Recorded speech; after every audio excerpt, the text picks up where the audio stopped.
Bueno, tiene un currículo que lo pueden buscar y darse cuenta toda la capacidad y todo el expertise. ¿Cómo estás, Constanza? Tanto tiempo. Ay, ¿qué tal? ¿Cómo estás? Bueno, sí, ya tuvimos alguna entrevista este año, ya nos Sí, hemos visto. Te tengo un poco abandonado, pero ni sí, tanto. mucha actividad, se te nota mucha actividad. Que bienvenido sea, porque por ahí hace falta ante tanto ruido poner las voces más calmas. Viste, yo digo, sin gritos ni grietas, por ahí se puede avanzar o tratar de pensar Tal cual. y es el objetivo por lo menos de este espacio. Dos temas puntuales. El primero, una evaluación que desde lo curioso pasa también a hacer una foto, si querés, de lo que está sucediendo en política internacional, y tiene que ver con esto que reconoció el propio Trump y que tomó cuerpo en los últimos días. No sé cómo será el término preciso, pero como una maniobra de distracción ante la amenaza cuando volvía de Turquía. ¿Esto es habitual o lo que no es habitual es que se dé a conocer?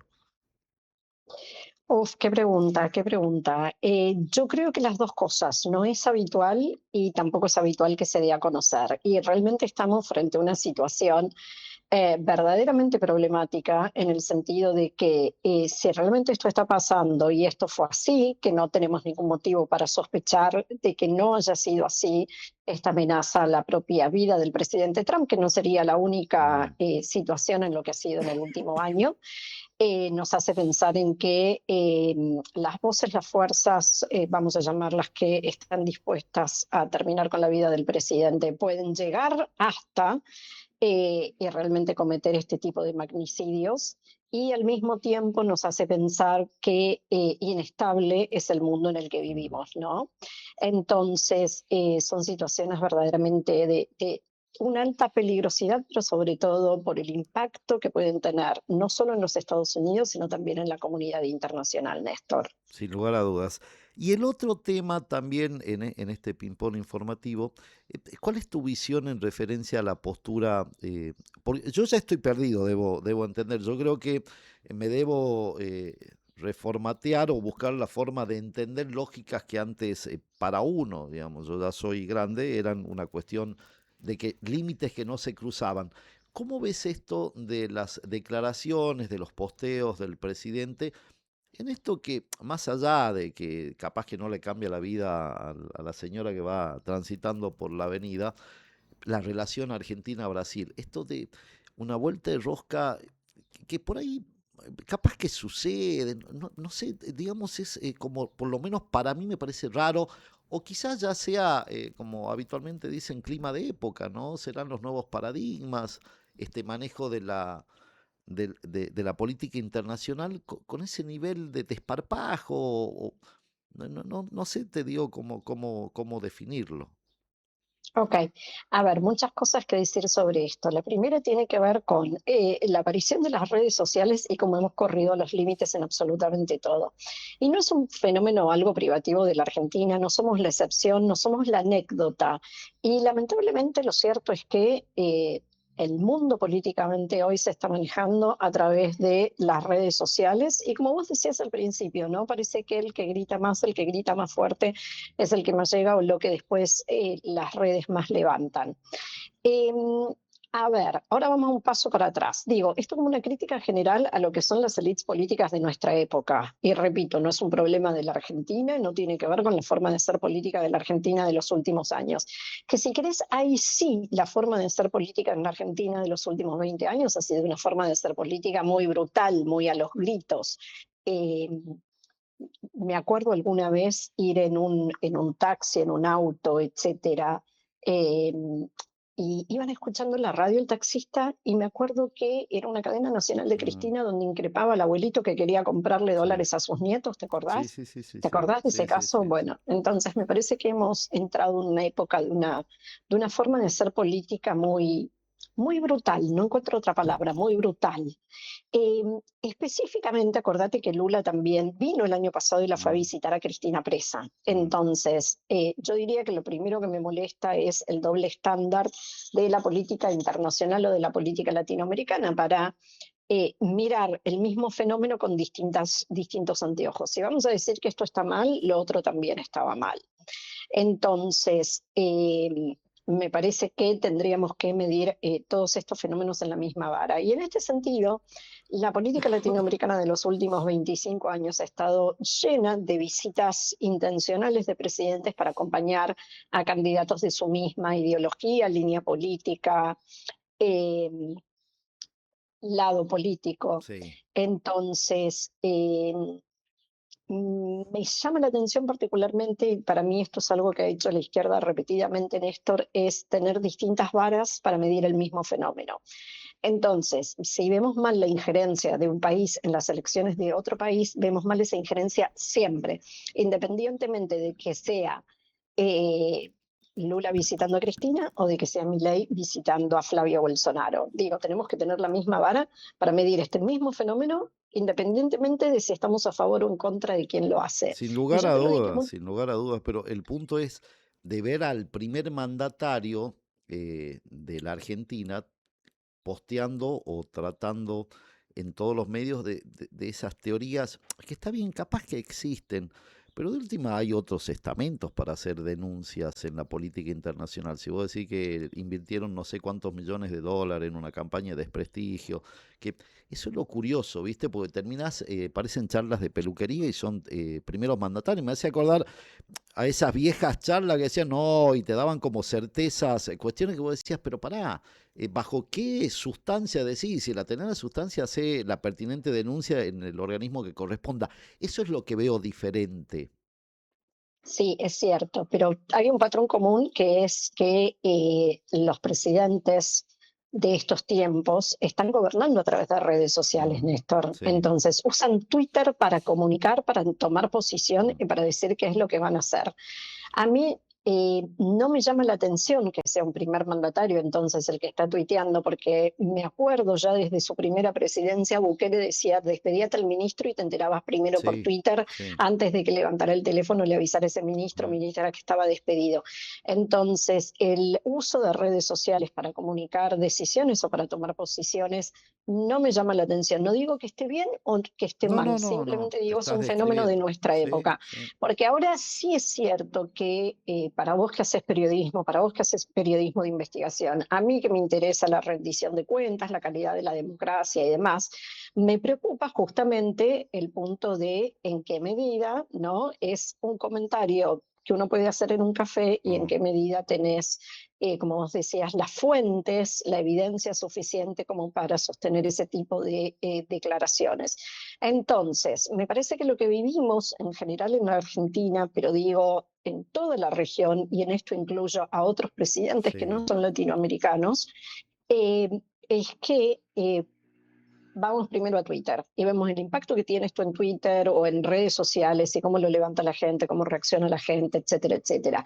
Y vos fíjate que, digo, tiene lo bueno y lo malo, porque lo bueno es, si no fuera por las redes sociales, hay mucha información que prácticamente no nos llegaría y no nos Mm, llegaría en tiempo real, ¿no? Como por ejemplo lo que está pasando en Cuba, no nos sí. enteraríamos si no fuera por las redes sociales, pero al mismo tiempo, digo, y en esto me parece algo buenísimo, porque es como que de alguna manera cualquier ciudadano puede estar informando algo que en muchos casos no llega a los grandes medios de comunicación o los grandes medios de comunicación no los levantan, pero que al mismo tiempo, de alguna manera, nos obliga a pensar en las campañas de Mm. desinformación y en todo lo que tiene que ver con la fake news, que es la otra parte de las redes sociales, que está a la orden del día, y las campañas de desinformación. Entonces, lidiamos con eso en nuestros tiempos y como vos decías al principio, tratamos de ponerle luz a estos fenómenos, pero no es un lo que digo, a ver, mal de muchos consuelo de tontos, Ujú, no, no me lo digas, mm. Néstor, pero lo cierto es que esto es con lo que nos toca lidiar en esta época, en este tiempo, ¿no? Tratar de ponerle conceptos, o tratar de ponerle contexto a estos fenómenos. Sin lugar a dudas, sí es un desafío cotidiano que también, hay que decirlo, porque no hay que ser ingenuo, eh, no vende o el algoritmo no te moviliza como le moviliza a los que juegan, entre comillas, a ese estilo de comunicación, yo no diría periodismo, pero ese estilo de comunicación, lo vemos claramente, que los algoritmos te van llevando para ese lugar. Y el otro punto que quería hablar y aprovechar, Constanza, de tu expertise, más allá de los fenómenos climáticos, queda como una sensación de vulnerabilidad de un tiempo a esta parte hacia Sudamérica y también ese, a ver, ¿cómo decirlo? Ese cambio de color, ¿viste? Pasamos en las últimas décadas de estar más cerca del populismo de izquierda, después nos vamos al populismo de derecha, vamos girando y como que esa rueda termina, y esto me hago cargo de lo que digo, solamente siendo una descripción porque al fin y al cabo no hay muchas modificaciones de las políticas cotidianas ni cuando está para un lado ni cuando está para el otro, ¿no? Como que el statu quo se mantiene más allá del relato de los discursos que puedan sostener. Sí, hay un video de Google con Adamón que a mí me Mm, gusta mucho, lo pueden googlear, está en YouTube, que es una charla TED que él da sobre corrupción. Tiene muchos años esa ah, charla y me parece súper interesante un punto que está en ese video. En un momento, él dice algo así como asumía un nuevo secretario de Economía, van todos los ministros de Economía, van todos los empresarios, empresarios, etcétera, sí, etcétera, los sindicalistas, bla, bla, reunión, nuevo ministro de Economía que vamos a poner, se llama Néstor Luna. Asume sí. Néstor Luna, viene obviamente el mozo que sirve el café y lleva el Ah, café en el Ministerio de Economía y le pregunta al ministro, a Néstor, mm, ¿usted qué quiere tomar? Y le dice, no sé, un café cortado. Y a todos los demás los mira y le dice, ustedes lo de siempre, ¿no? claro. Entonces, esa anécdota a mí me Es parece que brillante. va justamente Sí. a lo que vos estás diciendo. Hay elites políticas económicas en nuestro país que independientemente de quién gane, han estado siempre ahí. Y me parece que esto es una cuestión estructural también para entender la política argentina, porque hay nombres, fíjate Néstor, nombres que desde mucho antes también, pero déjame decir por lo menos desde la vuelta a la democracia, desde los años del alfonsinismo a hoy, que se repiten y que siguen estando. Y esto hace también que lleguemos a esta situación de desconfianza hacia la política y de tanta apatía hacia la política, ¿no? Porque hoy prácticamente querer hablar de política, o ahí que me pusiste a mí, Constanza, analista política, Mm, es como, ¿y a qué te dedicas? Analista política, doctora en ciencia política, y te miran como diciendo, ¿no? sí. No, Sí.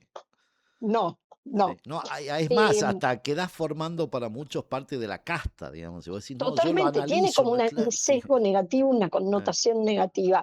Entonces, esto es un problema y es un problema con el que tenemos que lidiar en nuestra vida democrática. Y vos dijiste algo al principio que también me parece muy interesante, es tenemos populismos de izquierda y populismos de derecha, pero el problema es que no le cortamos, ¿no? Con esta forma populista de hacer mm, política. ¿Y qué significa una forma populista de hacer política? Que es una forma clientelar mm, basada en una relación eh, paternal entre el Estado, el político y la sociedad, no los individuos, porque acordate que para el sí. populismo está, ¿no? El colectivo. Mm, No hay, digamos, un ejercicio del individualismo, de la autonomía individual y demás. Entonces, en el colectivo, los periodistas, las mujeres, y así, ¿no? Vamos en esa. Donde va repartiendo las pequeñas dádivas y a través de esas dádivas premias y castigas a los distintos grupos, que es la historia de la democracia argentina de los últimos 40 años también. mm, A través de las dádivas dadas por el Estado vas premiando y castigando a diferentes sectores de la sociedad. Entonces, hasta que no podamos, digo, como sociedad también madurar y decir, bueno, en verdad yo quiero un conjunto de reglas que me permitan tomar decisiones sobre mi propia vida y que esas decisiones y las consecuencias de esas decisiones se mantengan en el tiempo. Yo quiero un Estado que, y ahí están los puntos suspensivos en lo que tenemos mm, que definir como sociedad. Nosotros queremos un Estado que nos brinde educación y salud gratuita. Bueno, ¿qué significa educación, salud gratuita? Y significa que tenemos que pagar determinado nivel de impuestos para sostener eso. ¿Estamos dispuestos a sostenerlo con determinado nivel de impuestos, sí o no? ¿Queremos educación y salud gratuita? ¿Hasta qué niveles o hasta qué punto? ¿No? Porque ayer mm, salió toda la discusión sí. de que Kicillof y su ministro de Salud dijeron que era deshumanizar la salud, lo de cobrarle la salud a los extranjeros no residentes. Mm, No estoy segura, no tengo los datos, pero me gustaría que alguien chequee si hay otro país del mundo donde esto sea así. Quiero decir que se atienda a los extranjeros no residentes de forma gratuita. Te voy a poner un ejemplo. Yo, que la mayoría de los que me conocen lo saben, y como tantos argentinos, tenemos pasaporte o ciudadanía, doble Sí, ciudadanía con algún país europeo. Aunque entres a ese país europeo con tu doble ciudadanía, no te van a atender tampoco en ningún coincido. hospital, en ningún lado. Sí. Entonces, si queremos que esto sea así, ¿qué nivel de impuestos o qué nivel de emisión Mm. estamos dispuestos a soportar como sociedad? Porque al final del día, lo que nadie te dice es que si queremos esto, de alguna forma hay que pagarlo. Entonces, se lo pagás con impuestos, se lo pagás con emisión, que terminás en inflación, o lo pagás con deuda. Y también Y hay si no, no un, me le pidas sí, al Estado que se ocupe de todo lo que le estás pidiendo. no, y también hay una cuestión que capaz que es más práctica y común. Me tocó investigarlo cuando hacía periodismo gráfico. La cantidad de gente que tiene obras sociales que paga, prepagas, en la mayoría, y termina atendiéndose en los hospitales públicos y cuando le envían la factura a la prepaga, no la paga. Sí, hay, bueno, lo sabemos, ¿no? Con el caso de Iofa, por ejemplo, en la Claro, provincia de Buenos Aires hoy, todo lo que le debe Kicillof a Iofa y así sucesivamente. Em, pero digo, tenemos un sistema de salud completamente quebrado, tenemos un sistema educativo donde hoy estaba viendo algunos datos, no sé si los viste hoy sí, temprano, sí, Néstor, sí, donde sí. los chicos terminan pero no Mm, aprenden, es decir, viste que se sacó esto de que el chico repita porque lo sí. estás estigmatizando y no sé cuántas cosas más, entonces tenemos chicos que terminan la primaria, la secundaria, pero no aprendieron absolutamente nada.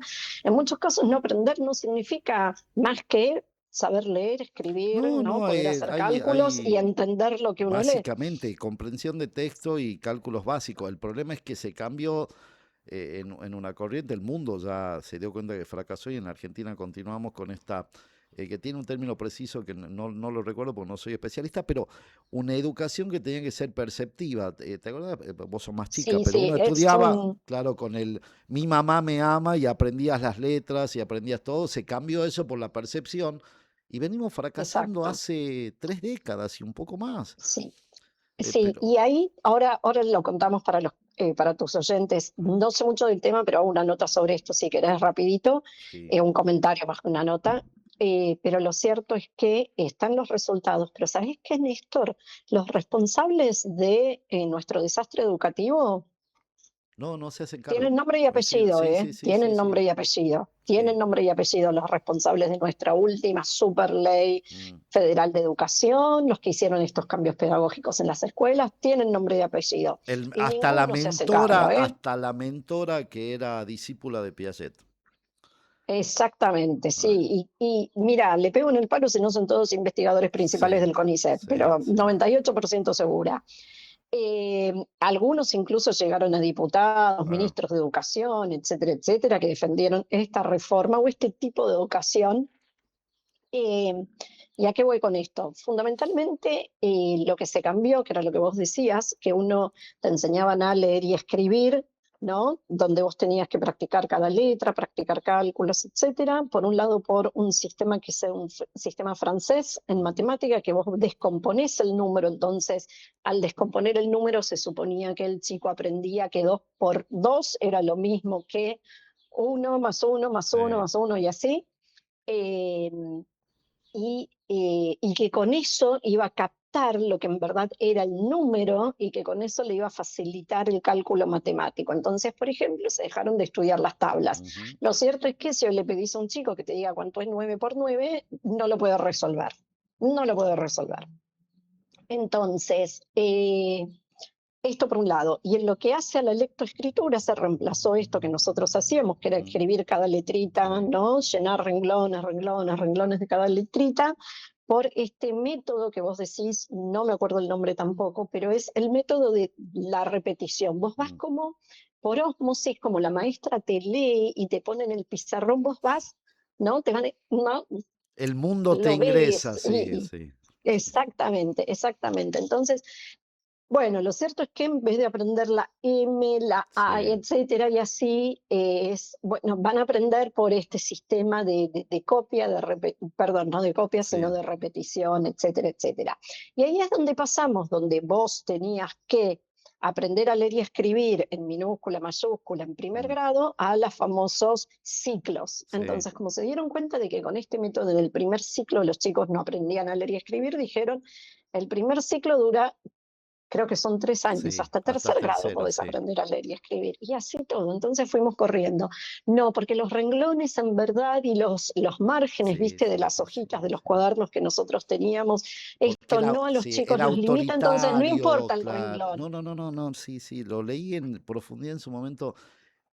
Creer que repetir o escribir era autoritario, que había que dejar, todo fantasías de relato de algún trasnochado o trasnochada que querían hacerse los distintos cuando daba resultado concreto, porque vos tenés la gente de mi edad y hasta un poco más chica que te aprendía a leer o a escribir y te aprendía.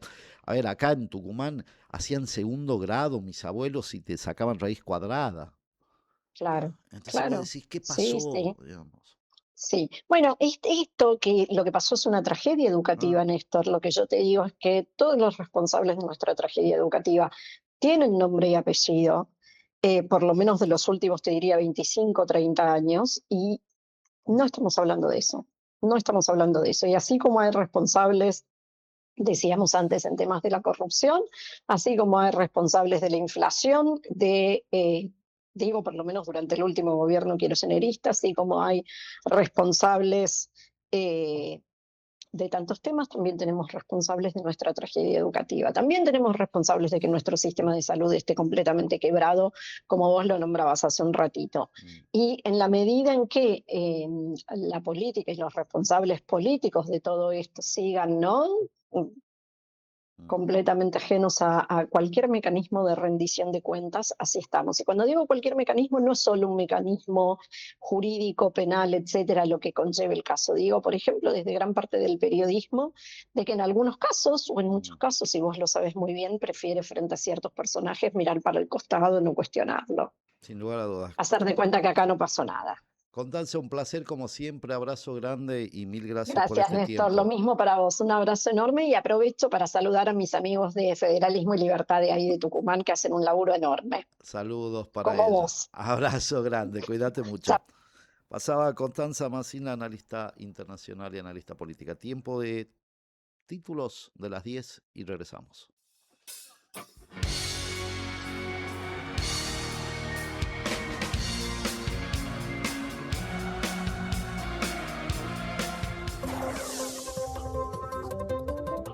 La noticia tiene prioridad en Radio Pública. Cumbre del Norte Grande. Osvaldo Jaldo exigió equidad en la distribución